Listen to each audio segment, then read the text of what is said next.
C'est un article publié par Boulevard Voltaire, un site d'information français créé par Robert Ménard, ancien dirigeant de Reporters sans frontières, reconverti en politicien proche du Front National.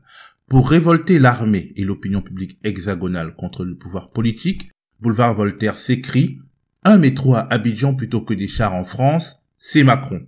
La France sait être généreuse pour les autres, tempête le journaliste Floris de Bonneville. Macron aurait offert 2 milliards d'euros à la Côte d'Ivoire dans le cadre du financement de sa première ligne de métro, tout en réduisant le budget des armées françaises de 850 millions d'euros. Ce récit relève bien entendu de la manipulation la plus éhontée.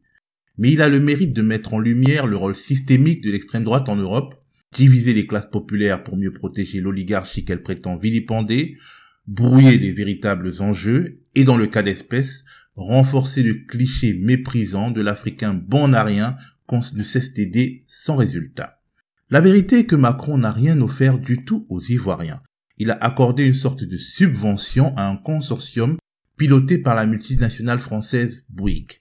Avec cette subvention, des financements bancaires et aussi de l'argent ivoirien, le consortium construira la première ligne de métro d'Abidjan, une ligne qu'il exploitera directement pendant des décennies, le temps de bénéficier d'un confortable retour sur investissement. Si la fréquentation de ce moyen de transport est plus basse que les prévisions, ce sera à l'État, donc aux contribuables ivoiriens, de payer la différence à Bouygues & Co.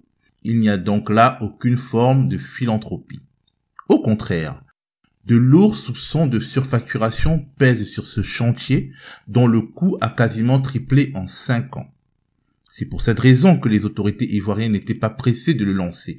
Emmanuel Macron a profité des difficultés sécuritaires et économiques d'Alassane Ouattara pour, en quelque sorte, lui tordre le bras. Ce n'était pas trop difficile. Opposant accompagné pendant de nombreuses années par la France officielle, puis installé au pouvoir avec l'aide de son armée, Ouattara est un obligé de Paris. Le site Boulevard Voltaire a donc réussi un exploit, celui de faire passer pour de l'humanitaire un échange de bons procédés entre le pouvoir politique français et un symbole de la bourgeoisie d'affaires française. La pilule est d'autant plus amère que cela fait des décennies que la famille Bouygues s'enrichit beaucoup, sans risque ni tracas en Côte d'Ivoire. Au début des années 1990, elle récupérait les entreprises publiques d'eau et d'électricité pour un franc symbolique. Aujourd'hui, elle s'est désengagée de ce secteur après avoir réalisé de belles plus-values. Mais elle vend désormais le gaz extrait en Côte d'Ivoire, à l'État de Côte d'Ivoire, souvent au-dessus des prix du marché. Une filiale du groupe Bouygues exploite également un pont à péage en plein milieu d'Abidjan, un pont surfacturé selon de nombreux experts. Le mode de répartition des bénéfices est vicié d'après d'autres. Une chose est sûre, les prévisions de fréquentation étaient trop optimistes. Et chaque année, l'État ivoirien doit payer une sorte de pénalité alors que les usagers paient quotidiennement des tickets de passage au groupe français. La Côte d'Ivoire est à bien des égards une BBR, une Bouygues & Bolloré République.